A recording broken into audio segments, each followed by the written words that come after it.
자, 지난주에 충생하다가 이제 지정의까지 했고요. 그리고 오늘 양심 부분부터 계속하게 되는데, 충생에 대한 어떤 개념을 조금 충생 또는 거듭남이라고 하는데요. 여기에 대해서는 예수님께서 가장 잘 설명하신 부분이 이제 요한복음 3장이 되어 있고요. 그 다음에 이제 하나님의 나라와 관련해서 이 충생에 대해서 말하고, 그리고 충생에 대한 그 말씀 중에 참 그 신비한 부분은 바람이 어디로 시작해서 어디로 가는지 또 어떻게 없어지는지 알 수 없는 것처럼 거듭난 사람도 다 이와 같다라는 이제 예수님의 말씀이 굉장히 특이합니다. 한 사람이 이제 중생을 하는 과정에 있어서는 이제 그 하나님의 어떤 주권적인 역사가 제일 중요하지요. 그들의 마음을 주님께서 주관하셔서 또 복음을 증거하게 하고, 또 복음이 증거되는 그곳에 또 하나님의 섭리 가운데 어떤 사람들이 와서 어느 날 친구가 너 오늘 밥 사줄 테니까 와라. 전혀 예수님 안 믿던 사람이 친구가 밥 사준다는 말 한마디에 밥이나 한 끼 얻어먹으려고 왔다가 복음을 듣게 되면서 거듭나게 되는 그런 역사들도 발생하게 되고, 이러한 모든 것들은 그 어떤 인간의 어떤 개인의 선택이나 개인의 어떤 미리 알미나 그런 것에 의해서 되는 것이 아니라, 내가 어느 날 언제 어떻게 거듭나겠다라는 생각을 해서 거듭나는 것이 아니라 분명히 일방적인 하나님의 주권적인 그런 역사와 어떤 인도하심 가운데 그 어떤 그 섭리라는, 그리고 섭리 속에서 복음이 전파되어진다라는 그런 어떤 문맥 속에서 이 거듭남이라는 것이 발생하거든요. 그래서 분명히 복음을 전하는 자가 있고, 그래서 이 복음을 전하는 자는 굉장히 그 복된 발걸음입니다. 그리고 그때 와서 또 듣도록 하시는 하나님의 섭리가 있고, 지금도 한국에 이렇게 5천만이 넘는 남한에만도 이렇게 많다 하지만 실질적으로 정확하게 교회에 대한 얘기는 많이 듣겠지만 복음을 정확히 들어본 사람이 몇이나 될지는 그건 우리가 다 알 수가 없는 것이에요.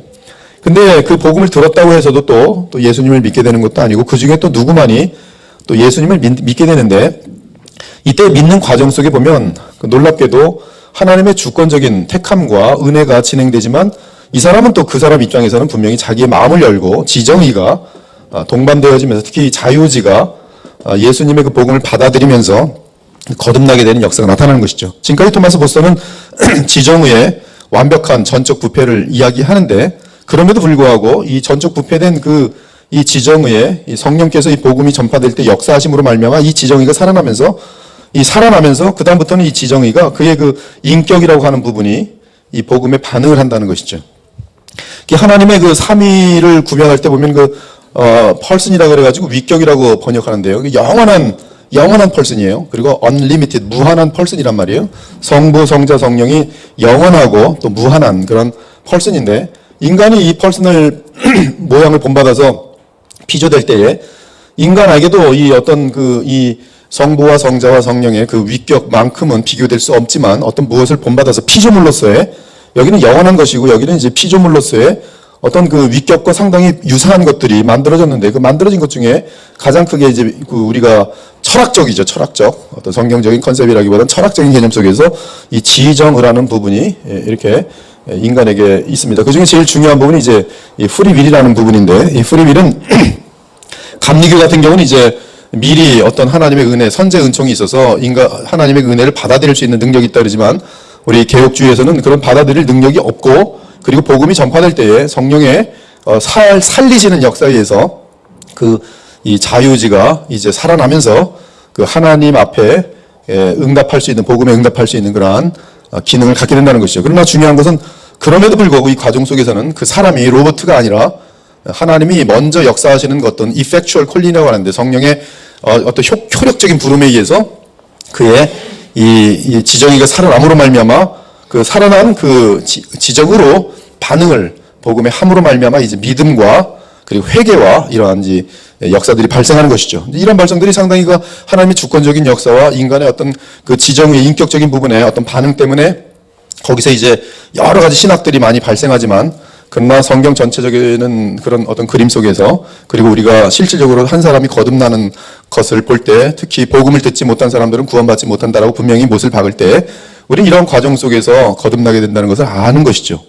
그리고 구원받은 사람도 이제 구원을 받고 이제 지정의가 다 살아있단 말이죠. 그 살아있을 때 이 지정의는 로봇 상태가 아니라 계속적으로 하나님의 어떤 이 하나님을 향한 믿음, 이 믿음의 부분이 이 지정의가 믿도록 자기 마음을 복종시키고, 이제 그러한 기능들이 있지만 또한 이 사람들은 보면 구원받은 다음에도 계속 주님으로부터 멀어지려고 할 때에 하나님은 그를 또 때리셔가지고서 돌아갈 수밖에 없도록 만들거나 딴 길로 주님으로부터 점점 멀어지려고 하고 있을 때, 거듭난 사람이 점점 멀어지고 했을 때 하나님께서 어떤 만남을 통해서 내가 이렇게 되면 안 되지 하고 다시 돌아가게 만드시거나 함으로 말미암는 끝없는 하나님의 인도하심과 그를 놓지 않는 사랑의 역사들이 있는 것이죠. 그래서 그런 은혜의 어떤 역사로 말미암아 그는 또다시 그의 지정의가 또 순응하고, 그러나 그 중에 또 어떤 사람은 완고해요. 그래서 때리심에도 불구하고 계속 고집을 보면서 하나님으로부터 멀어지려 할 때 하나님은 그의 그냥 인생을 작사를 낼 때가 있는 것이죠. 그래서 뭐 다리가 부러진다거나 뭐 가족을 잃는다거나 두 손 들고 다시 돌아오는 경우가 있지만 하여튼 결론적으로는 그의 그 어떤 의지적인 부분이 하나님의 어떤 은혜와 강권적인 역사에 의해서 무너지던 마침내 돌아오는 부분은 또한 그 하나님의 어떤 로봇처럼 되어지는 것이 아니라 주님의 그 어떤 역사에 의해서 다시 또 주님께 돌아와서 계속적인 신앙을 한다는 것이죠. 그래서 이제 거듭난 사람, 거듭난 그 현상을 성경에서는 어떻게 표현을 하냐면 옷을 입었다, 그렇게 표현을 해요. 그래서 새 사람을 입었다, 또 옛 사람을 벗어 던지고, 그래서 옷이라는 개념인데 마치 그 옷을 입지만 또 옷을 완전히 벗진 못해요. 이 거듭남이라는 옷은 벗질 못하는데 자꾸 벗으려고 이렇게 하면 이제 옷이 만약에 뜨뜻한 그 에너지를 주는 옷이라 할 때 에너지가 딴 데로 빠져나가고 또 그 에너지를 푹 안을 수 있는 그 선택은 또 내게도 있는 것이죠. 그러나 하나님께서는 어떤 추운 느낌을 갖도록 해서 더 꾹 껴안다든지 이런 것들은 또 하나님의 어떤 주권적인 역사가 있어서 하나님의 주권과 인간의 그 자유의지 부분 속에 그 신비가 있어요. 여러분 그 소요리 문답에 지하이 윌리엄슨이 그 해설한 책이 있습니다. 지하이 윌리엄슨. 뭐 소요리 문답의 전통 고전이라고 알려진 책이에요. 그 책을 보면은 계속적으로 반복되는 부분이 있는데 사람이 은혜를 받고 구원받는 것은 전적인 완전한 하나님의 은혜이다. 그렇죠? 그러나 자유의지와 하나님의 그 주권 사이에서의 신비는 그 누구도 풀 수 없다. 상당히 중요한. 그래서 인간이 내가 은혜 받지 못하는 부분은 고집 부려서 거절함으로 말미암아 그 사람이 그걸 할 수 있는 거예요. 하나님을 거절할 수 있는 거예요. 거절을 오래 하면 하나님은 그를 성경적으로 놓지 않기 때문에, 약속하셨기 때문에 그에게 점점 세게 사랑하시는 거죠. 세계 사랑은 점점 아프게 때리시는 것이죠. 돌아갈 수밖에 없도록. 이 거듭난 이후에 여러분들에게는 하나의 이렇게 이 열고 닫는 이 미닫이가 있어요. 그 거듭남은 생명입니다. 생명이라는 것은 바람과 같은 것이에요. 근데 여러분이 바람을 막을 수도 있고, 바람을 열면 그 여는 순간에 그 나라는 존재의 그 안속으로 밖에서의 그 거룩한 호흡, 루하우가 들어오는 것이죠. 성령이 들어오시는 것이죠. 근데 이것을 열고 닫는 것을 내가 할 수 있어요. 닫고 있으면 그 사람은 여전히 그 닫은 상태 속에서 어둠 속에 있으면서 자신의 어떤 어두운 생각과 어두운 어떤 그 판단과 그리고 어두운 그런 감정과 또 그 가운데서 또 끝까지 문을 열지 아니하는 그런 어떤 그 고집, 완고함 같은 것들이 있게 되면서 예수님을 전혀 닮아가지 못하죠. 거듭난 사람임에도 불구하고. 그러나 어떤 사람은 그 지정의가, 인격이란 부분이 주님을 향하여 빨리 열려서, 그렇죠? 이 바람이 내 안으로 쑥 들어오게 하는 거예요. 여기서 하나님의 거룩한 바람 또는 생명, 그렇죠? 예수님의 생명. 근데 이 예수님의 생명이 들어와서 나의 지정의를 다스리게 하고 나의 감정을 주관하게 하고, 이러한, 그래서 나는 내가 열어놓은 그쪽으로 들어온 생명력에 의해서 나의 지정의가 다시 다스림을 받으면 점점 나는 예수님을 닮아가게 되는 그런 그림이라고 볼 수 있어요. 이것이 이제 여러분들이 중생의 첫 번째 과정과, 그리고 하나님께서는 이제 중생된 사람을 절대 떠난 일이 없습니다. 그것이 성경에 보증된 것이고, 그러나 중생되었다 할지라도 그가 롯과 같이 있으면은 사람들이 볼 때 자기도 헷갈려요. 내가 구원받은 사람이 맞는가? 난 혹시 죽으면 천국 가지 못하고 지옥 가는 것은 아닌가? 근데 진짜 크리스찬일 수가 있는 것이죠. 그리고 가짜도 착각을 많이 합니다. 가짜도 세뇌가 돼가지고 난 진짜 크리스찬인가 보지 하면서 굉장히 악한 짓을 많이 하면서도 자기는 믿음이 좋다고 착각할 수가 있어요. 그러나 이제 정상적인 사람은 이제 중생한 이후에 그 주님의 사랑에 감정적으로나 또 지적으로나 특히 의지적으로 자기를 적복종시키면서 계속 주님과의 연합 상태, 믿음의 상태를, 또 잠깐 떨어지는 것 같으면 철저하게 회개하고 다시 주님께 돌아와서 계속 주님과의 어떤 연합을 유지하는 가운데 신속히 삶이 변화가 되고 성품이 변화가 되면서 주님께 쓰임받아서 많은 열매들이 그의 내적인 성품적인 면에서나 또 그리고 그의 성품을 통해서 역사하시는 하나님의 또 다른 이 바람의 역사, 생명의 역사, 영향력의 역사에 의해서 많은 사람들이 이 사람으로 인하여 주님께로 돌아오고 또 변화되어지는 역사가 나타나면서 열매가 풍성하게 맺혀지는 그런 그림이 되는 것이 이제 크리스찬들의 그런 어떤 그 여정이라고 볼 수 있는 것이죠. 저는 지금 굉장히 짧은 순간에 지금 여러분의 챕터 속에서의 중생과 연합까지를 순식간에 다뤄왔어요. 그리고 지금 우리는 다시 이러한 그림 속에서 다시 토마스 보스턴의 이제 구체적인 내용들을 계속 이제 또 들어가 보겠습니다. 일단 중생에서 가장 중요한 변화는 한번 쫓아가시죠. 죄를 싫어하고 그리스도를 사랑한다. 이건 방향성의 문제예요. 방향성의 문제라고.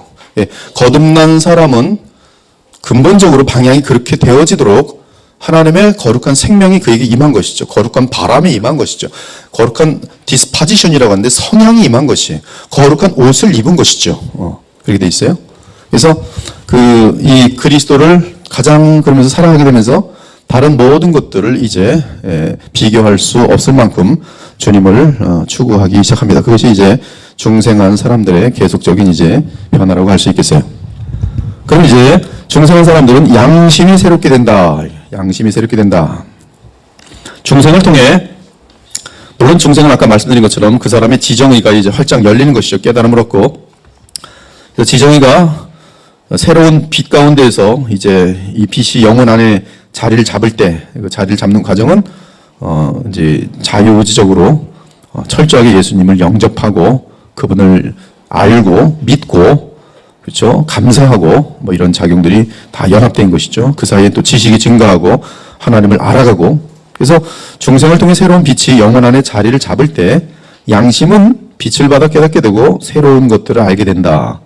지난번에 말씀드린 것처럼 양심은 믿지 않는 자들의 양심은 하나님을 향해 죽어 있습니다. 하나님을 향해 영화롭게도 아니하며 감사치도 아니하고 또 하나님 앞에 무서운 죄를 지음에도 불구하고 불신자들의 양심은 조금도 아프지가 않아요. 그러나 여러분들이 신자가 되어지면 하나님을 의식하게 되는 데서 양심은 굉장히 많은 큰 변화가 나타납니다.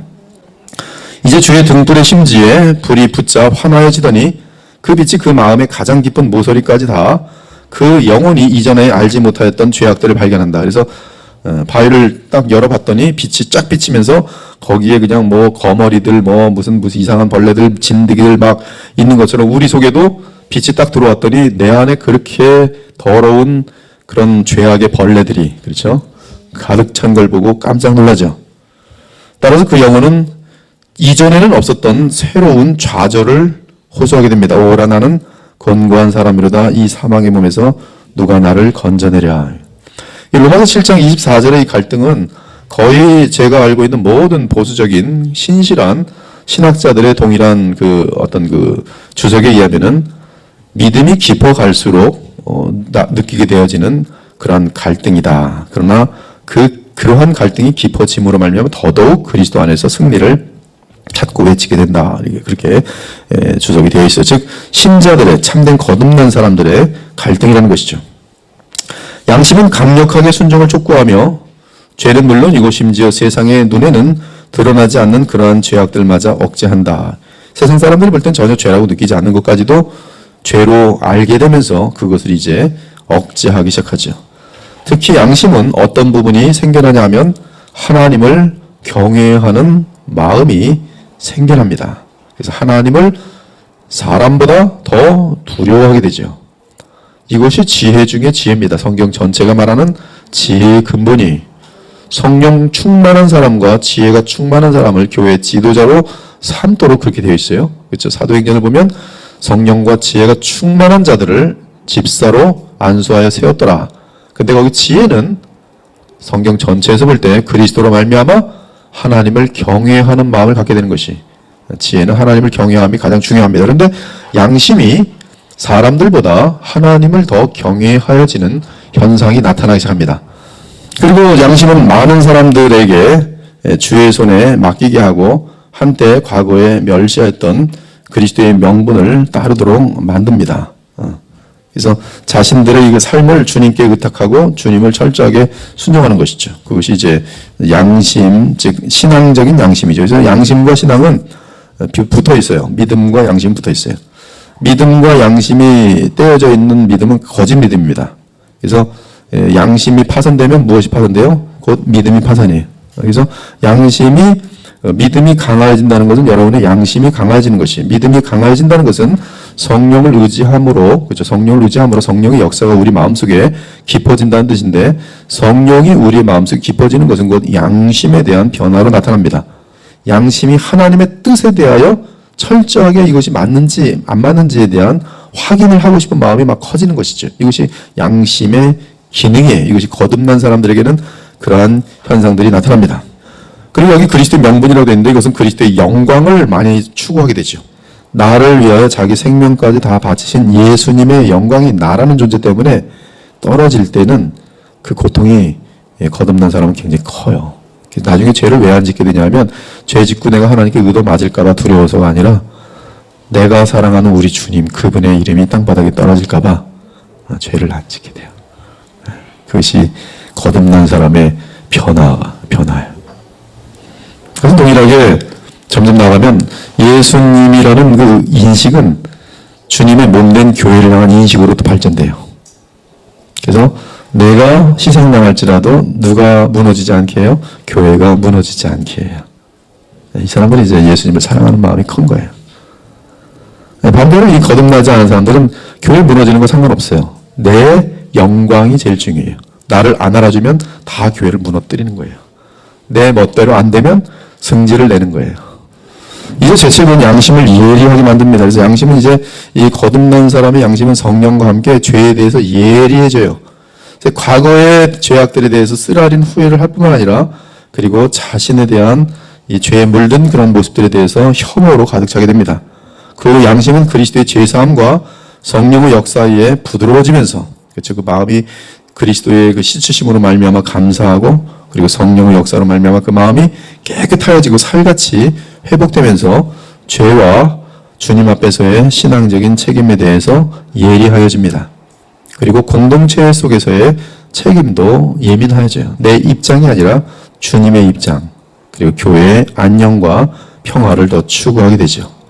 그리고 이미 과거의 죄로 인해서 매를 맞아 봤기 때문에 이제 쉽게 죄를 범하지 않아요. 이제 새롭게 된 양심은 무엇보다 우리 주 예수 그리스도께 나아가게 하지요. 아름다운 얘기죠.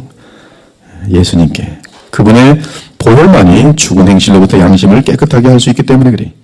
히브리서 9장 14절, 그리스도의 보혈은, 그렇죠, 모든 죽은 행실로부터 우리의 양심을 깨끗하게 한다. 보혈의 역사죠. 성령으로 인한 역사죠. 그래서 그 주의 보혈은 성령의 은혜로 말미암아 그 양심에 거룩한 기름을 붓지요. 거룩한 영향력, 생명력을 붓지요. 그래서 양심이 굉장히 아름다워지죠. 그래서 양심의 변화가 반드시 중생과 함께 있습니다. 이제 중생하게 되면 기억도 은혜에 의해서 회복됩니다. 저번에도 말씀드렸지만 부패한 기억은 뭐만 기억해요? 원수된 일들만 기억해요. 저 사람이 나에게 한 상처들만 기억합니다. 그래서 앙심과 복수심이 많은 사람들은 어려운 고난 속에서 그 마음이 상처를 입은 거예요. 여러분, 어려움은 누구든지 당합니다. 인생 가운데. 근데 믿음으로 어려움을 당한 사람은 그리스도를 닮아서 어려운 사람들을 이해하는 쪽으로 발전됩니다. 그래서 어려운 당한 사람들을 도울 수 있는 마음이 커지고 긍휼과 기도가 많아지고 그러한 사람들의 아픔을 같이 느끼면서 눈물을 흘릴 수가 있어요. 근데 어려움을 당할 때 그것을 믿음으로 이겨내지 못한 사람들은 그 어려움은 그 사람들에게 도구로 남아요. 도구로 남아서 굉장히 이 복수심, 증오. 그래서 사람들이 힘들어집니다. 굉장히 멋이 없는 사람에 대해 한마디로. 긍휼이 없고요. 경계심이 많고. 한번 당했기 때문에 안 줄라 그래요.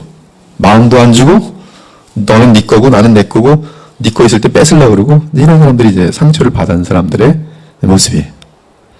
그런데 이제 기억이 이제 주님의 은혜로 바뀌면 저 사람이 내게 행한 착한 일들을 기억하기 시작해요. 그래서 과거에는 이 사람이 나에게 했던 나쁜 일만 기억했는데 중생에서 기억이 바뀌면 그 사람이 좋은 면들이 생각이 나요. 그러면서 그 사람을 용서할 수 있게 돼요. 어느샌가 내 마음속엔 원한이 사라져요. 그리고 나 같은 사람을 주님이 용서하셨는데 라는 그 용서를 누리는 만큼 내 주변에는 원수가 생기진 않아요. 즉 내 마음속에 이 안갚음, 복수심 같은 것들이 사라져요. 여러분들의 인생 가운데 죄가 얼마나 많습니까? 그렇죠? 근데 그 죄가 하나님께서 만약에 다 징계하시고 다 노출시키시고 다 심판하셨으면 지금 이 자리에 제대로 설 수 있는 사람 한 사람도 없어요. 다 용서해 주셨잖아요. 다 덮어주셨잖아요. 그런데 한 가지 성경에서 이런 경고를 여러분이 기억하셔야 돼요. 하나님께서 다 덮어주셨지만 혹시 너희들이 끝까지 다른 사람을 덮지 못하고 들춰내고 그렇죠? 용서하지 못하면 주님께서는 이것을 다 다시 들춰낼 가능성이 상당히 높아요. 꼭 기억하시기 바라요. 신기한 방법으로 들춰내십니다. 그러니까 여러분들이 죄 사함에 대한 그 은혜를 충분히 나의 인생 가운데서 누리려면 주님께서 나를 용서하신 것 같이 다른 사람들도 용서해 줘야 돼요. 그래야지만이 하나님의 그 용서를 우리 가운데 누릴 수가 있어요. 그래서 우리는 이 기억도 바뀌어서 용서하고 또 그들을 위해서 기도하게 됩니다. 그리고 이제 기억은 영적인 것들에 대해서 예민해져요. 하나님의 말씀들이 들어오기 시작해요. 그리고 그 말씀들이 어디에 있었는지 또 그 말씀이 뭐라고 했는지 관심을 갖게 됩니다.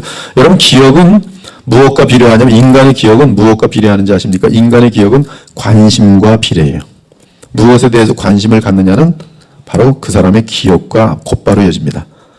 그래서 탤런트 이름을 잘잘잘 외우는 사람은 기억력 엄청나게 뛰어난 거잖아요.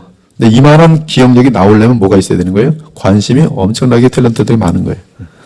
여러분이 성경도 지금 만약에 못 찾는 사람이 있다면 뭐에 대해서 관심이 없는 거예요? 간단한 거예요. 성경에 관심이 없는 거예요.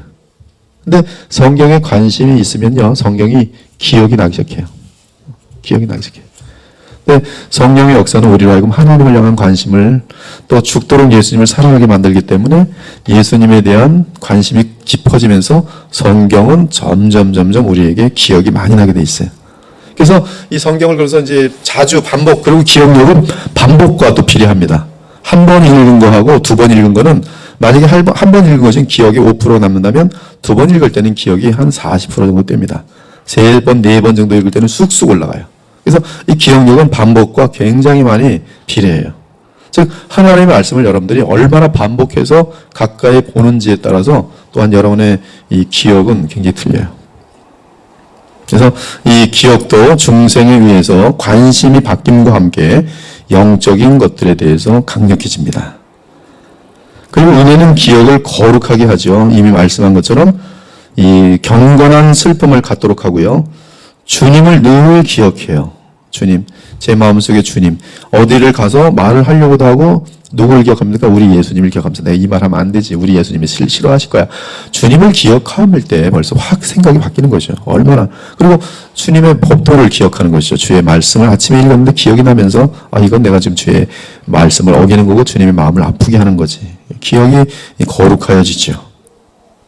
그리고 심지어 이미 용서받은 자신의 죄악에 대해서도 떠올리면서 나는 괴수 중에 괴수구나 그래요.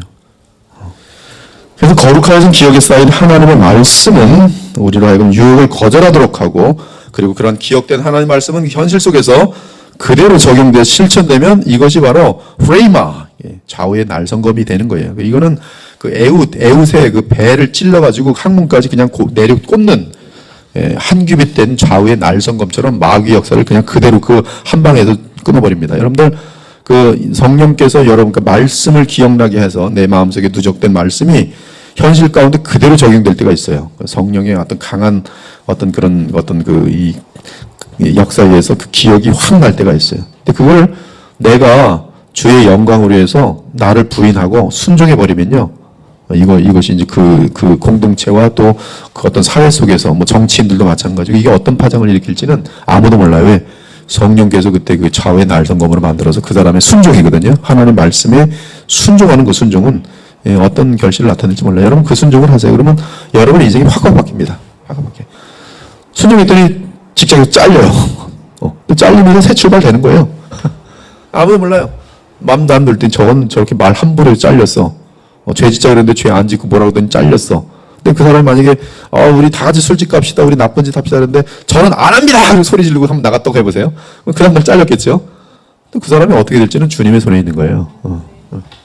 하나님은 보고 있는 거예요. 근데 그게 다니엘의 인생이고 성경 전체 인물들이, 그리고 성경의 교회 역사 속에 보면 위대하게 쓰인 사람들의 공통점이 뭐냐 하면 웬만한 사람들과는 특이한 어떤 하나님 말씀에 충성돼서 자신을 내던지는 순교적인 정신의 그런 모습이 확 드러나요. 이것은 그때 그러면서 이 마귀의 어둠들이 확 물러갑니다. 마귀의 어둠들이 확 물러가요. 지금 여러분들은 지금 뭐 사회 속에서 많은 그 이제 어둠들이 점점 깊어지고 있는 것 같아요. 제가 볼 때도 동성애 현상은 그런지 성경에서 하나의 그 죄의 한 카테고리가 맞지만은 그러나 그 동성애라는 그 죄는 특이성을 갖고 있어요. 그것은 죄를 죄라 하지 아니하는 인간의 어떤 깊은 뿌리에 그리고 이제 하나님을 대항하는 그런 어떤 도구로 사용되는 죄악이거든요. 누가 뭐 도둑질 가지고서 그거는 선한 일입니다 이렇게 말하는 사람 없잖아요. 그건 라이프 스타일이라 하면 그런 말하는 사람 없잖아. 근데 유독 그것만은 이제 라이프 스타일이라 그러고 또 그런 어떤 특성 때문에 이건 성경에서는 특이하게 다룬다는 것이죠. 사회 현상으로 다룬다는 것이죠. 근데 이제 지금 그런 이제 동성애를 다루는 문제가 지금 인류 역사 가운데 전 세계적으로 동의하는 인터넷 시대가 다가와서 더더욱 그러겠지만 지금 이제 세계가 지금 같이 움직이고 있는 것이죠. 선진국이라는 이름 속에서, 문명이라는 속에서, 인권이라는 이름 속에서 상당히 이것이 많은 나라에 합법화되고 있다는 것이 지금 상당히 특이점으로 저는 보고 있는 것이죠. 언제든지 역사 속에서 동성애는 있었어요. 그러나 전 세계적으로 이것이 합법화되어지는 시기는 제 기억은 없는 거라는 것이죠. 없는 것이. 그런데 그러면서 이제 어두워진다고 보고 있지만 사사기를 방불케 하는 어두움으로 들어간다 할지만 여러분 사사기하고 이 다윗 왕의 등장 사이에 뭐가 있어요? 룻기가 있어요. 룻기. 룻기에 짧은 글이 있고 그리고 다윗 왕 시대가 들어옵니다. 근데 다윗 왕 시대에 사사기에 있었던 죄의 그림자는 싹 없어져요.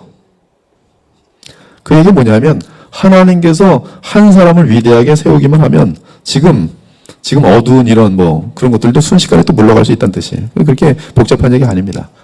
어쩌면 그리스도의 보혈교회에서 지도자 하나가 나왔는데 하나님께서 그에게 힘을 주시고 강건케 하셔서 한국 사회를 확 바꿔낼 수도 있는 거예요. 그럼 다윗 왕처럼 순식간에 모든 어두운 세력들이 쑥 물러가 버려요.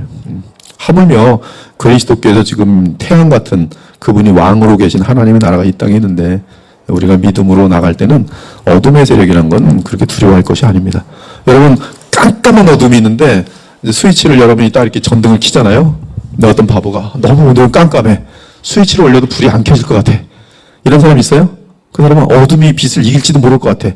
내가 아무리 스위치 올려도 어둠이 너무 세서 빛이 막 자동으로 꺼질지도 몰라. 이렇게 생각하는 사람 정신이 이상한 사람이죠. 아무리 어두워도 툭 키면 화나잖아요. 그래서 별일 아니구나 하고 들어와서 다들 하나도 안 무서워하잖아. 지금 불 켜있는데, 형 켜있는데 지금 너무 무서워, 껌껌한 것 같아. 이런 사람 없잖아, 지금. 네. 지금 우리가 이 빛에 속해 있다는 거에 대해서 굉장히 그 어떤 확신을 가질 수 있어야 된다는 것이죠. 우리 기억이 거룩하여진다는 사실을 분명히 알고요. 또 놀라운 것은 과거에 여러분들의 지체는 뭐에 쓰였어요? 죄에 쓰였어요. 여러분 몸이 죄에 쓰일 때는 그것이 습관이 돼서 죄가 몸이 나중엔 죄를 요구해요. 그래서 청교도를 중에 보면은 여러분들이 정말 삶을 바꾸고 싶으면은 침대 위치나 이런 걸 확 바꾸래요. 왜냐하면 사람 몸은 저기 침대가 있다. 눈은 인식했어요. 뇌는 저기 침대가 있다. 그리고 너는 거기에 누웠을 때 되게 좋았더라. 의식이 돼서 거의 자동으로 눕게 된다는 거예요. 자동으로. 아무 생각 없이. 그래서 이 성경은 몸이 불의의 도구였다. 불의의 도구였다. 근데 이제 성령께서 임하셔서 거듭나면 눈이 바뀌어요. 눈. 근데 생활력 속에는 눈이 안 쫓아가죠. 눈도 좋은 걸, 거룩한 걸 보기 시작하죠. 귀도 마찬가지고. 혀도 마찬가지고. 혀도 과거에는 미움을 심고 또 독을 심는 혀였지만 이간질하는 혀였지만 이제는 합력하게 하고 또 따뜻하게 하고 위로하는 혀로 바뀌죠. 그래서 몸뿐만 아니라 우리 전인이 바뀌는 것이 바로 중생이 중생. 네 번째로 이제 중생되면 삶이 바뀌어요. 이제 관계성 속에서 바뀌죠. 첫째로 친구들이 바뀌어요. 저도 그랬어요. 저도 친구가 완전히 바뀌었어요. 제 친구 하나, 저는 이제 대학교 때, 여기 혹시 아는 분들인지 모르겠어요. 제가 대학교 때, 제가 1985년에 이제 그 로마서를 공부하게 되면서 아마 그때부터 이제 복음을 알아가기 시작하고, 근데 1985년이면 제가 벌써 대학을 졸업하고 나서 사회생활에 들어간 때거든요. 그 거듭나기 전에 제 친구들이 있었어요. 한 5명, 6명, 그것도 고등학교 때부터 계속 친구들인데, 우리는 영원한 우정을 나누자면서 바보 같은 짓들 했죠. 칼로 해갖고 피를 같이 내도 우린 피를 섞은 형제다 그래서 5명인지 모르고 피를 섞고 또 이제 그때는 이제 동해안으로 무전여행을 떠나는 게 그때 멋이라 무전여행을 떠나면 또 무슨 거기 뭐 깡패들도 만날 거니까 우리도 깡패들하고 대판 한번 싸울 준비를 하면서 떠나야 된다면서 뭐 그러면서인지 무슨 뭐 이건 뭐 뭔지 모르겠어요. 뭐 그러면서 평생을 뭐 우리는 친구다 뭐 이런 것들이 제가 이제 거듭나서 예수님 믿고 나서 얘네들이 전도하려고 야 예수님 믿자 그랬더니 얼굴 그냥 180도로 바뀌더라고요. 그래서 마지막에 저를 아주 가장 친한 친구 하나 딱 만나러 마지막 만남이었어요. 내가 마지막 만남을 절단하더니 내가 마지막으로 딱 한마디 한다 그래서 해봐 그랬더니 난 네가 옛날이 좋았어. 그리고 끝났어요.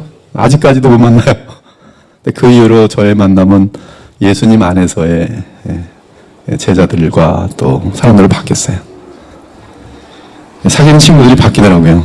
할 수 없어요. 할 수 없어요. 여러분, 여러분들이 그들을 주님께로 인도할 수 있는 영향력을 줄 수 있는 입장이 아니면 친구 사귀는 거 조심하셔야 돼요. 사랑이라는 명목하에 내가 세속화되어지는 것을 합리화시키면 대단히 위험한 거예요. 주님께 충성하지 못하게 돼 있어요. 그리고 사람은 한계가 있기 때문에 친구들과의 대화와 듣는 것과 이런 영향력을 무시할 수가 없어요. 교회에서 믿음이 신실한 사람들과 함께 온 마음을 다해서 믿음이 깊어지는 사람과 나는 세상 친구도 있어 하면서 세상 친구를 계속 둔 사람들과의 사이는 영적인 성장이 많이 틀려요. 세상 친구를 버리라는 게 아니에요. 그들을 주님께로 인도하기 위해서 그 관계가 지금 하나님께서 허락하셨다는 사실을 분명히 알고 있어야 돼요. 근데 그 이상 다른 것으로 인해서 친구 관계를 맺고 있는 것은 나에게 영적으로 부정적인 영향이 되지 진정한 영향이 되질 않아요. 그래서 여러분들은 그 예수님 안에서의 친구를 더 소중히 여겨야지 정치적인 성향이 나랑 맞기 때문에 불신자라도 좋고 얘는 친구고 얘는 친구가 아니다. 있을 수가 없는 거예요. 여러분들은 누가 가장 친해야 되냐면 예수님 안에서의 사람들이 가장 귀한 친구들이 돼야 돼요. 그래서 성경도 보면 이 불경건한 무리들과 한 통속이 되거나 악한 자들과 쓸데없이 친해지는 것을 부끄럽게 여깁니다. 그래서 우리는 그러한 명분 아래 속지 말고요. 그들을 만약에 만날 일이 있다면 항상 예수님의 향기가 되어서 그들을 주님께로 인도하기 위한 그러한 거룩한 작전과 사명 가운데에서 그들과 만나야지 그냥 얘들하고 만났더니 참 좋더라. 뭐 믿지 않는 사람들하고 술 한잔하는 것도 참 좋더라. 이렇게 할 때는 그거는 쉽지 않은 얘기인 것이죠.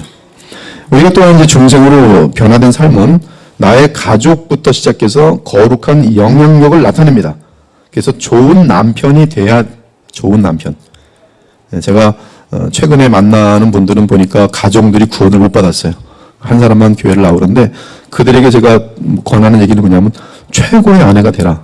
근데 최고의 아내가 되는 이유는 그 남편을 당신을 믿고 교회까지 오도록 하기 위한 것이 그거 외에는 다른 목적이 없어요. 우리가 만약 이정관계를 끊지 못하고 여전히 갔다면 그것은 상당히 주님을 향한 충성심이 약한 것이거나 더 나아가서 이제 정말 거듭났는지에 대한 의심이 생기는 부분들이죠. 또한 우리가 돈을 버는 그러한 사업이나 이런 모든 것들도 목표가 틀린 거예요. 목표. 그리고 이 사업을 하는 것이 예수님 때문이기 때문에 그 과정도 굉장히 주의 영광을 고려한다는 것이 이분이 되게 중요합니다. 그렇죠?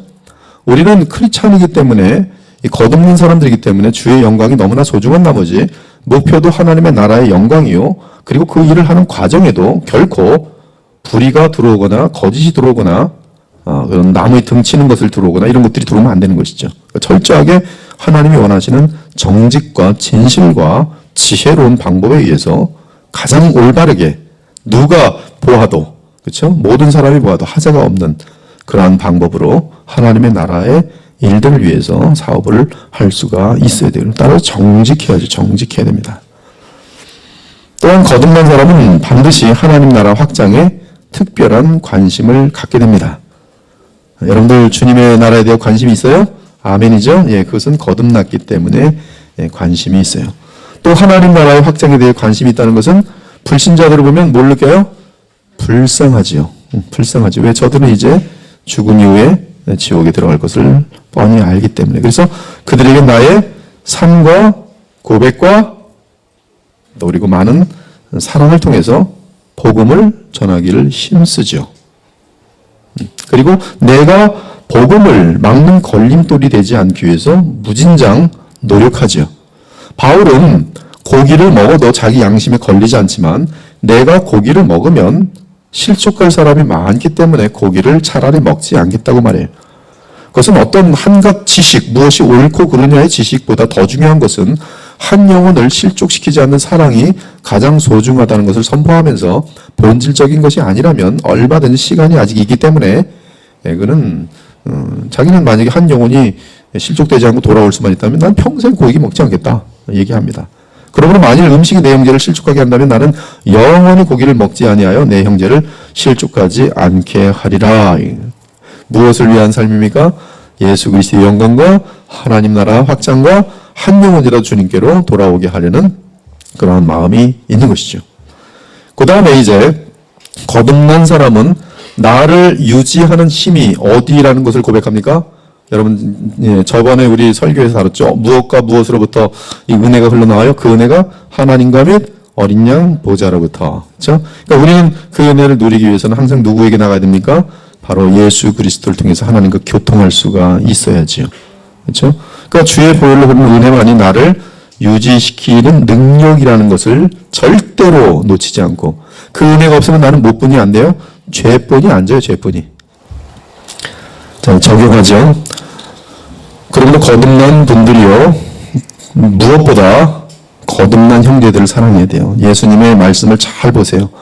그럼 모든 사람을 사랑하는 그 사랑의 표현은 그 인내, 그 다음에 그들에게 관용 이런 것들이 나타나지만 마음을 다하여 온 힘을 다하여 내 생명까지 바치며 사랑할 대상은 놀랍게도 택한 자들. 요한 1세 배경도 다 너희라고 해서 예수님의 사람들을 얘기해요. 갈라디아서 6장에도 너희가 선을 행하되 모든 사람에게 하지만 특히 믿음의 가정들에게 할지니라. 누구부터 챙겨야 돼요? 우리는 예수님의 사람들보다 챙겨야 돼요. 예수님의 사람들보다. 그래서 거듭난 형제들을 사랑해야 돼요. 그 다음에 여러분들은 회개를 신속하게 해야 돼요. 그렇죠? 회개를 신속하게 하는 게 되게 중요합니다. 그래서 여러분들이 죄책을 느끼면 그리스도의 중보를 의지하여 하나님 보좌 앞에 신속히 나아가는 것이 지혜입니다. 그리고 이 주님께서 우리에게 주신 이 새로운 생명이 나를 통해서 나타날 수 있도록 죄를 경계하고, 그렇죠? 그리고 신앙의 의무를 힘쓰시기 바랍니다. 그리고 자꾸 온전한 것을 배우고. 그래서 여러분들이 이러한 목요 성경 공부가 제가 만약에 가르치는 것이 주님이 기뻐하시는 가르침이라고 전제할 때에 여러분들에게는 지금 매주 이 1시간씩 듣는 것이 대단히 소중한 거를 지금 배워가는 것이죠. 그렇죠? 얼마나 여러분들도 모르는 사람이 많이 생각이 바뀔 거예요. 우리가 이제 이러한 강의들을 통해서 내가 보지 못했던 많은 것들을 볼 수가 있는 것이죠. 내가 생각하지 못했던 많은 것들. 그리고 토마스 보스턴 같은 경우는 그 우리 기독교 역사 속에서 하나님께서 보배처럼 남겨놓으신 분들인데 이런 분들의 그 남겨놓으신 작품들을 함께 다루고 있다는 것은 그 자체적으로 우리가 이미 큰 복을 받은 것이 지금 이 땅에 지금 75억이 넘어가는데 그 중에서 여러분들이 지금 정말 이 책을 이렇게 지금 다루고 있다는 것은 특혜 중에 특혜입니다. 제가 어저께인가 하여튼 부흥과 개혁사하고 잠깐 통화할 기회가 있었는데 하여튼 토마스 보스턴 때문에 너무 한국 분들이 좋아해가지고 지금 토마스 보스턴만 시리즈를 계속 내고 있대요. 그래서 너무 잘하시고 있다고. 근데 그 전까지는 이런 귀한 책들을 아직 못 봤던 거 아니겠어요?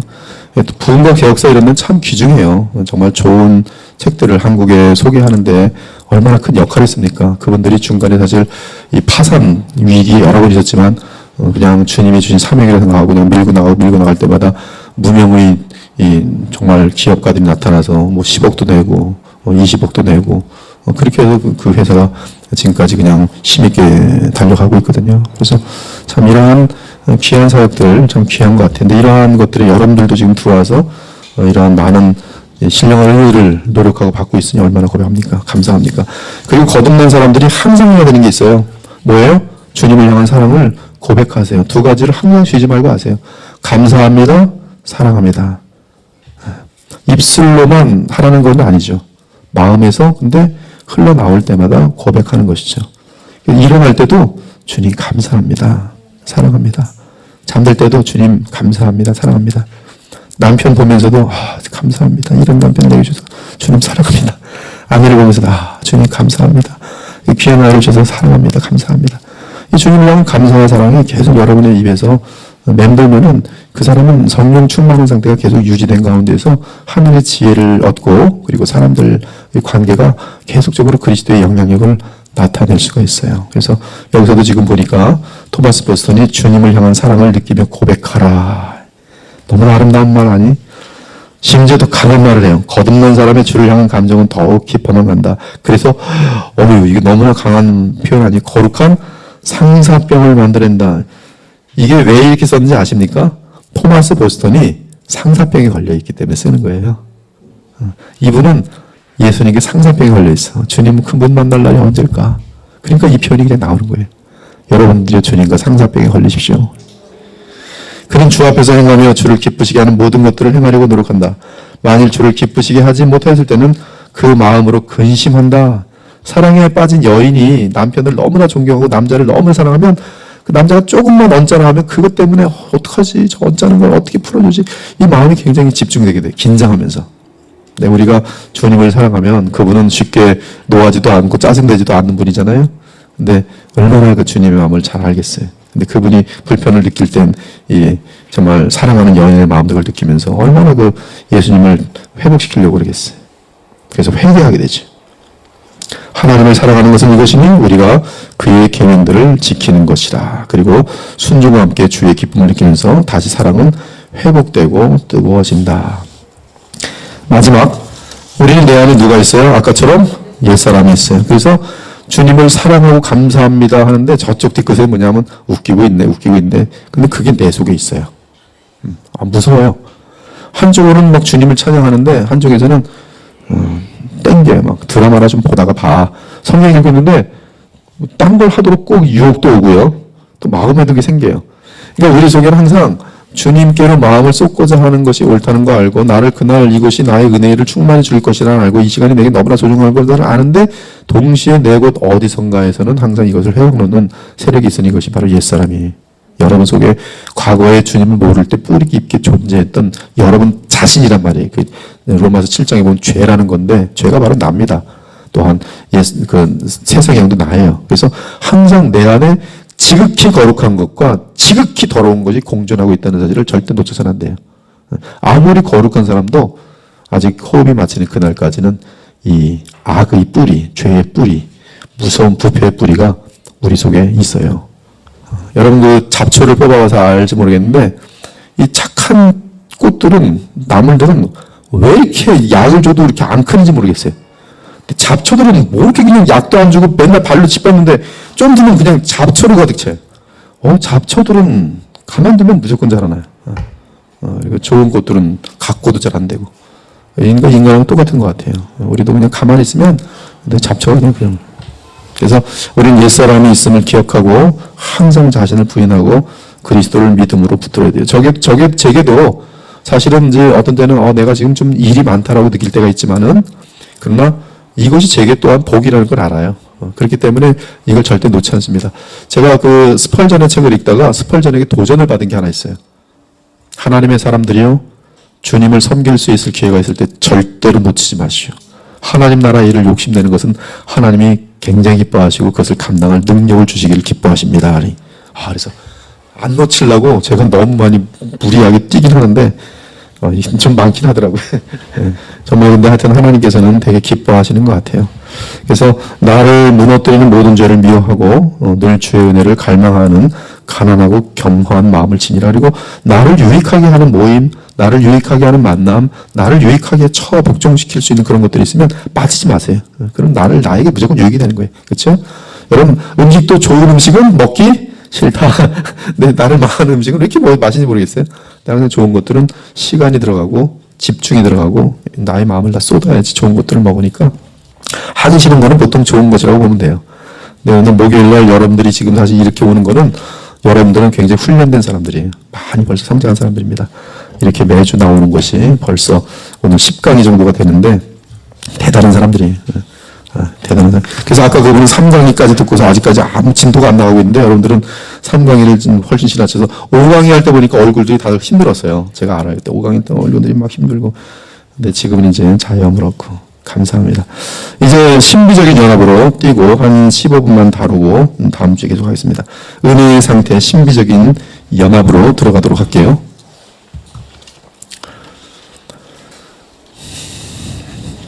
요한복음 15장 5절에 보면 나는 포도나무요 너희는 가지라. 중생 부분은 다룰 거예요. 그럼 중생된 사람의 삶은 무엇인가? 지금 이제 이것이 지금 여러분에게 지금 해당되는 내용이기 때문에 가장 중요한 챕터라고 볼 수가 있겠어요. 즉 중생까지도 그건 시작일 뿐이기 때문에 하나님의 뭐 엄청난 그냥 100%의 그 하나님의 주권적인 역사죠. 그리고 여러분들이 그 사이에 어느새 지정의가 이용되면서 동원되면서 예수님 믿어서 거듭났어요. 그러면 이제 거듭난 사람에게는 무엇이 제일 중요하겠어요? 거듭난 이후가 제일 중요해요. 지금 여러분과 저예요. 근데 토마스 버스터는 거듭난 사람에게 딱 한 가지의 제목으로 다루고 있어요. 그것은 뭐냐면 연합, 신비적인 연합. 이것은 다른 말로 하면 믿음이에요. 믿음에서 믿음으로 이르는 것, 로마서 1장에 보면 그 신앙생활인데 구원도 믿음으로 받고요. 유다서에 보면 그 믿음은 성령이 주신 믿음입니다. 성령이 주신 믿음으로 우리는 믿음 구원을 받고 우리의 지정의가 다 동원된 믿음에 의해서 우리는 이제 영적으로 성장하게 돼 있어요. 근데 그 믿음은 무엇을 하는가? 연합을 위한 것이 연합이죠. 연합이 바로 믿음이에요. 연합이 바로 사랑이죠. 사랑과 믿음은 붙어 있는 것이죠. 제가 제 아내를 믿는 것과 사랑하는 것은 같은 것이에요. 이 여자 의심스러운데 이건 사랑이 아니에요. 사랑할 수도 없습니다. 그래서 지금 이게 제일 우리가 지금 뭐 나머지 뭐 지옥 뭐 이런 것들은 다 심판 이런 건 다 미래형이잖아요. 심판 받을 거예요. 그래서 미래에 있을 심판이 우리는 그것이 이제 계기가 되고 동기가 부여가 돼서 현재를 살아야겠죠. 근데 그 현재에서 미래의 심판은 우리를 그러면 어떻게 살도록 만드는 건가? 결국 연합이에요. 우리가 구원받았어요. 하나님의 은혜가 너무 큽니다. 전적으로 완전한 하나님의 은혜구나. 그래서 구원받았어요? 그래서 뭐 어쩌라는 거예요? 연합이에요. 그러니까 뭐든지 지금 현실적인 내게 요구되는 것은 모든 성경을 통해서 연합으로 결론이 나는 것이죠. 그래서 제가 존중하는 그 교수님께서 졸업생들에게 하신 말이 정확히 맞아요. 저는 그분이 굉장히 그 성경을 통달했다고 분명히 보여집니다. 마지막 졸업생들에게 하는 말이 Union with Christ. 그것으로 정리를 해서 보냈어요. 절대 놓지 마라. 그 속에는 거룩이 들어있고 그 속에는 바로 예수 그리스도와 연합된 상태 속에서 그 계명을 순종하는 것이 들어있기 때문에 마땅히 전도 들어있고 모든 것이 다 포함되어 있더라고요. 연합이. 그래서 연합 부분을 지금 이제 우리가 다루게 되는 것이죠. 먼저 이제 그 요한복음 15장 5절을 보면 주께서는 자신을 포도나무에 비유하신다. 나는 포도나무다. 그리고 포도나무의 특징은 그 많은 나무들 중에 왜 포도나무를 하셨는가? 포도나무는 열매를 대단히 많이 맺습니다. 특이하죠. 열매를 많이 맺어요. 거기 어떻게 이렇게 많이 열려있는지 모르겠어요. 그 포도 다 따보면은 가지는 너무 연약해 보여요. 근데 어떻게 많은 포도가 이렇게 주렁주렁 매달리는지 포도 다 따먹고 나면 이렇게 큰 포도인데 이렇게 가지도 아니죠. 이건 그거 하나 남더라고요. 풍성한 열매. 주께서 자신을 포도나무로 비유하신 주된 목표는 그분의 백성이 살아가며 열매를 맺을 수 있도록 하는 지원자이며 공급자라는 것을 나타내기 위해서이다. 주께서는 그들을 가지에 비유하신다. 당신은 그 포도나무의 가지이다. 여러분은 그 가지이다. 당신은 포도나무로부터 모든 생명과 수액을 받으며 자라난다. 끊어지면 가짜죠. 끊어지면 수액을 받을 수가 없어요. 주께서 나는 포도나무요 너희는 그 포도나무의 가지라고 말씀은 참으로 멋진 비유이다. 가지에는 두 종류가 있다. 하나는 줄기에서 처음에 자연스럽게 나오는 가지가 있고요. 다른 하나는 젖붙임을 받은 가지가 있다. 이게 포도나무의 세계예요. 포도나무는 젖붙이는 가지, 또 그리고 젖붙여서 이제 풍성한 그 가지가 원래는 그 제대로 열매를 맺지 못하는데 든든한 그 포도나무의 젖붙임을 받으면 굉장히 그 풍성한 열매를 맺어요. 실질적으로 그러합니다. 그러니까 항상 포도나무 세계 속에 보면 이 젖붙임 같은 게 되게 많습니다. 본문에서 말하는 가지는 후자의 경우이다. 즉 예수님은 마지막 아담으로서 마지막 아담의 젖붙임을 받는 그런 가지다. 이건 신학적인지 그 어떤 이 생각이 지금 이 토마스 버스턴에게 먼저 성경 전체에서 신학의 조직 신학이 갖춰진 다음에 요한복음 15장을 해석하려고 하니까 이제 이런 해석이 들어오는 거겠죠. 성경 신학자들은 이제 이러한 접근을 별로 좋아하진 않아요. 지금 그렇지만 우리는 하여튼 지금 토마스 버스턴이 성경 전체 속에서 바르게 이해하려고 하는 가운데에서 이제 지금 여기 있는 가지는 이제 젖붙임을 받은 가지여야 된다 이런 이야기가 되는 것이죠. 본문에서 말하는 가지는 후자의 경우이다. 사람들 중에는 둘째 아담, 즉 참 포도나무이신 예수 그리스도에게서 나온 가지는 하나도 없다. 모든 사람이 퇴화된 포도나무인 첫째 아담으로부터 나올 뿐이다. 하지만 그들 중에 즉 퇴화된 즉 모든 죄인들 중에 택함을 받은 자들은 그들의 원래 줄기에서 끊어져 참 포도인 그리스도에게 접붙이게 된다. 근데 이때 토마스 보스턴도 그렇고요. 이 청교도 신학자들의 특징이 있는데 이 현재 상황에 대한 묘사를 거의 안 해요. 지금 사실은 지금 우리가 현실적으로 보면 practically, actually 그 상태로 보면 지금 우리는 지금 이 아담으로부터 받은 그 옛가지가 뭐 하여튼 연결이 끊어진 상태가 아니죠. 우리가 죽을 때는 끊어집니다. 우리가 죽을 때 호흡을 마실 때 끊어져요. 근데 그 전까지는 끊어지지 않는데 이제 토마스 보스턴 같은 경우는 이제 이런 것을 다 끊어졌다고 이렇게 이제 봐요. 즉 긍극적인 그 그림 속에서 봅니다. 그래서 옛 나무는 끊어졌고 이제 새 나무에 붙었다. 이것은 언제 그렇게 되냐면 사실은 이제 우리가 죽음을 맛보거나 하나님의 나라가 완전히 이 땅에 새 하늘과 새 땅으로 임할 때 반드시 그렇게 되겠죠. 그래서 그러한 것들은 이제 궁극적인 상태로 지금 설명하고 있는 것으로 보시면 되겠어요. 그러나 진리 그 자체입니다. 그래서 그 내용이 일단 해설로 들어가고 교리는 이제 은혜의 상태에 있는 자들은 그들이 자연 줄기에서 잘려나와 새로운 줄기인 주 예수 그리스도에게 접붙임을 받아 연합된 자들이다. 이것이 은혜의 상태다. 바로 여러분들이다.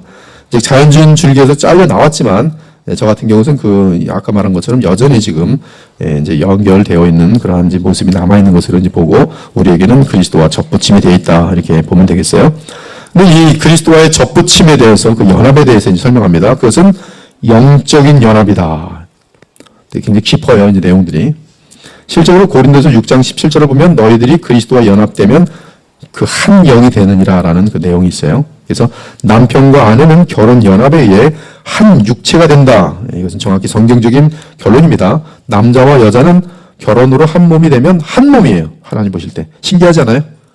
신기하지 않습니까? 한 몸으로 본다는 게. 에베소 5장에도 보면 한 몸이라고 되어 있어요. 하나, 너희가 남자가 부모를 떠나 아내와 합할 때 하나가 되느니라, 한 마음이 되느니라, 한 영이 되느니라가 아니라 성경에 보면 한 몸이 되느니라 그래요. 두 몸인데 한 몸이에요. 두 몸인데 한 몸이에요. 근데 우리는 그리스도를 믿음으로 연합하게 되면 성령 안에서 한 영이 돼요. 예수님 안에서 한 영이 돼요. 한 영. 한 영혼이 몸의 머리와 지체를 움직이는 것처럼 하나님의 성령께서는 그리스도와 그리스도인들 안에 거하십니다. 그리스도에게는 무한하게 거하시고 그리스도인들에게도 이제 영원히 떠나지 아니하고 거하십니다. 그래서 누구든지 그리스도의 영이 없으면 그리스도의 사람이 아니에요. 그리고 우리는 지금 그리스도와 한 영이 한 영. 그래서 영적으로 연합돼 있어요. 그것이 바로 거듭난 사람의 상태. 이 연합은 이 묘사가 아주 멋있습니다. 토마스 보스턴의 이 연합은 실제 연합이다. 우리는 너무나 죄가 깊어서 영적인 실체들을 전혀 무지하거나 허구로 생각할 만큼 그걸 느끼지 못하고 인식하지 못합니다. 그러나 영적인 것은 모든 보이는 것들의 실체이며 영적인 것은 모든 실체의 근원 곧 하나님의 속성에 가장 가까운 것이기 때문에 이보다 더 실제하는 것은 아무것도 없습니다. 우리는 지금 핸드폰을 갖고 이건 뭐 조금도 의심하지 않잖아요. 근데 영적인 세상 하나님 보실 때는 이거보다 더 분명한 게 뭐냐면 여러분 안에 계신 예수님이 그는 뭐 이거랑 비교될 수 없는 그런 확실한 실체인 거예요. 우리는 우리의 눈으로 영혼과 몸 사이의 연합을 보지 못합니다. 그렇죠? 여러분 지금 저도 말을 하는데 지금 살아있는 거잖아요. 살아있는 것은 영혼과 몸이 연합되어 있는 것인데 뭐 어떻게 연합되는지 아는 사람이 이 땅에 아무도 없어요. 죽으면 영혼이 도대체 어디로 가는 건가? 뭐 어떤 사람은 영혼의 몸무게가 있대요. 그래서 죽기 전에 몸무게를 쟀고 죽은 다음에 몸무게를 쟀더니 뭐 3g이 빠진다나 뭐 이런 것들도 있고 뭐 별 얘기 다 있어요. 그래서 그 사람이 내린 결론은 영혼의 무게는 3g이다. 이 몸 사이의 그 연합을 모릅니다. 하지만 그 연합의 실체는 의심할 수가 없어요. 믿음은 공상이 아니라 바라는 것들의 실상이다. 그리스도와 신자들 사이에 있는 연합은 가장 분명한 실제다. 실제입니다. 저도 예수님 안에 있고 여러분들도 예수님 안에 있을 때 저와 여러분의 관계는 너무나 굉장히 가까운 사이예요. 사실 저와 여러분의 관계는 가족들보다 더 가까운 사이예요. 예수님이 뭐라 그러셨어요? 자신의 어머니가 오시고 동생들이 왔을 때 자기 앞에 있는 분들 보고 이분이 내 어머니고 이분들이 내 형제들이라고 해요. 여기보다 더 가까운 거예요. 여기 여러분의 마음에 뭐 쉽게 와닿지 않을 거예요. 맨날 보는 가족들이 있는데 그 가족들 중에 믿지 아니하는 자들보다 남남인 것 같은데 한 영을 누리고 있는 여러분들은 영원한 형제와 자매입니다. 실질적으로. 여러분들이 이게 와닿을 날이 올 거예요. 와닿을 날이 있을 겁니다. 아, 정말 그렇구나. 아, 정말 그렇구나. 굉장히 가까운 사이. 정말 실제고. 이 연합은 가장 친밀한 연합이다. 그리스도는 태 안에 있는 아이와 같이 중생한 자들 안에서 형성되어 그들 안에 있다. 그분은 터이며 그들은 그 위에 지어진 살아있는 돌들이다. 그분은 머리이고 그들은 몸이다. 이것이 사상이 아니라는 것이죠. 신비한 연합 속에 지금 성경은 이것이 다 표현되어 있어요. 여러분은 실제적인 머리는 예수님이고 여러분 그분의 몸입니다. 성령 안에서. 마치 그들의 영혼이 그들이 몸 안에 사는 것처럼 그리스도는 성령으로 여러분 안에 지금 계십니다. 여러분 안에 계세요. 그래서 내가 그리스도 안에, 그리스도가 내 안에, 이건 정확하게 거짓말이 아니라 정확한 사실이. 단지 그분은 육체적으로 하나님 보좌 우편에 계시고 성령으로 지금 우리 안에 와 있습니다. 네. 아버지께서 그리스도 안에, 그리스도께서 아버지 안에 계신 것 같이 그들은 아버지와 아들 안에 하나이다. 아버지께서 내 안에, 내가 아버지 안에 있는 것 같이 그들도 하나가 되어 우리 안에서 하나가 되게 하소서. 그들은 그리스도와 함께 십자가에 못 박혔고 하나님 보실 때 이미 여러분들은 죽은 자들이 하나님의 관점에서, 그래서 토마스 버스터는 그러한 관점에서 여러분들의 이 자연줄기와의 관계는 끊어졌고, 그래서 하나님 관점에서 끊어졌어요. 그래서 그런 관점에서 토마스 버스는 보는 거예요. 그리고 세 줄기에 연결됐어요. 그러나 현실 쪽에서는 현재 나타난 증상은 아담의 그 잔재가 지금 남아있는 것이죠. 그러나 하나님 보실 때는 여러분 십자가에 못 박혀 죽었고, 함께 장사 지낸 바 되었고, 심지어 그리스도와 함께 일으킨 바 되어서 현재 예수님과 함께 하늘에 여러분의 생명이 앉아 있다고 성경은 알려주고 있어요. 믿으십니까? 예, 그 에베소 2장 6절 찾고 오늘 마치도록 할게요. 에베소 2장 6절. 마틴 로이드 존스가 이 에베소 강론을 할 때 보면 에베소 2장 6절 이 부분에서 희열을 느끼면서 여러분이 지금 어디 있는지 아십니까? 여러분이 정말 믿음을 가지고 보신다면 어디에 있는지 아십니까? 여러분 지금 하나님 보좌 우편에 예수님과 함께 앉아 있다는 사실을 알고 있습니까? 예. 2장 6절 다 같이 읽습니다. 시작. 또 함께 일으키사 그리스도 예수 안에서 함께 하늘에 앉히시니, 그리고 그것이 뭐로 되어 있는지 아세요? 과거형으로 되어 있어요. 과거형. 예. 앉아 있다. 이런 것을 하나님 말씀 그대로 믿는 것이, 예, 여러분은 이제 실체를 정확하게 알게 되는 것이죠. 우리 기도하고 마치겠습니다. 하나님 아버지, 우리가 노후 가운데 주님께서 우리를 사랑하셔서 먼저 사랑하시고 먼저 찾아오셔서 우리에게 주님의 생명을 부어주셨는지요.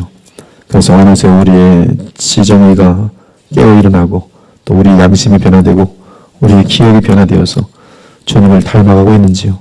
주님의 은혜가 아니었으면 저희들은 여전히 자신의 탐욕과 돼지와 같은 더러운 것들 속에 뭉쳐 살면서 그런 것들이 인생인 줄 알고 그저 흥청망청 살았을 헛된 인생들을 주께서는 긍휼히 여기시고 사랑하시사 거룩한 나라가 있음을 알게 하시고 거룩한 생명으로 누리는 그 기쁨이 하늘의 평강이 무엇인지를 맛보게 하심으로 오히려 더러운 것들을 멀리하고 주의 영원한 것들을 사모하게 하심을 진심으로 감사합니다. 우리 오늘 이 자리에 있게 하기 위해서 주께서는 하나님의 아들 예수님을 희생시키시고 그분으로 하여금 지옥보다 더 무서운 고통을 당하게 하심으로 우리가 이 자리에 서게 된 것을 늘 기억하면서 우리의 죄를 사하시기 위해서 아들까지 아끼신 하나님의 사랑, 또 자신의 생명을 조금도 아끼지 아니하고 십자가에서 그 우리 모든 죄값을, 고통을 담당하신 예수님의 사랑을 늘 기억하면서 주님의 그 영원한 사랑 앞에 감사하며 그 사랑을 본보다 주님을 닮아갈 수 있는 저희들 모두가 될 수 있도록 도와주시길 간절히 원합니다. 우리의 마음이 아름다워지길 원합니다. 하나님처럼 귀하길 원합니다. 주님 진실하길 원하며 간교함이 없게 하시고 정말 주님의 그 영원한 사랑의 마음을 조금씩이라도 닮아가서 우리 존재 자체가 하나님 보시기에 또 선한 하나님의 사람들이 보기에 함께 서로 아름다워지는 그러한 저희들의 삶이 인생이 되어질 수 있도록 인도하여 주시옵소서. 돌아가시는 발걸음 함께 하시고 다음 주에 만날 때까지 하나님의 은혜가 넘치게 하시며 우리가 매주 나눈 이 말씀들이 늘 기억날 수 있도록 역사하여 주시옵소서. 살아계신 우리 주 예수 그리스도 이름으로 간절히 기도 올려옵나이다. 아멘.